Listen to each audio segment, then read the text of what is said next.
মমতাদি পুরো 100-এ 100, 100 কি 100-এ 200, 200 কি 100-এ 500।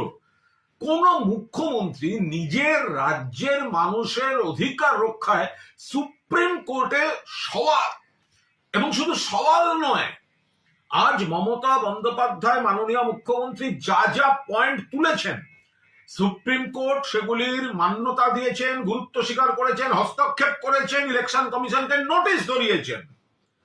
এগুলো বিরোধীরা দেখুক, এগুলো বিরোধীরা শিখুক। যে যে পয়েন্ট মমতাদি বলেছেন, এবং ওই ঐতিহাসিক মুহূর্ত সুপ্রিম কোর্টের প্রধান বিচারপতির বেঞ্চের সামনে মমতা বন্দ্যোপাধ্যায় সওয়াল শেষ করে বলছেন, সেভ বেঙ্গল, সেভ ডেমোক্রেসি। ইতিহাস, ইতিহাস।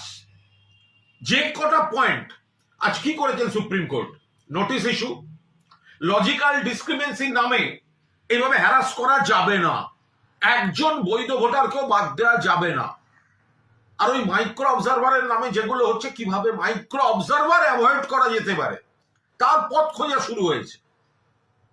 মমতা বন্দ্যোপাধ্যায় তার দিকে যারা আইনজীবী ছিলেন তাদের বাইরেও নতুন পয়েন্ট যেভাবে দাপটের সঙ্গে আদালতকে পূর্ণ সম্মান দিয়ে এক্সপ্লেন করেছেন, এবং তিনি যে ঝড় তুলেছিলেন তাতে নাজেহাল লাগছিল ইলেকশন কমিশনের আইনজীবীদের।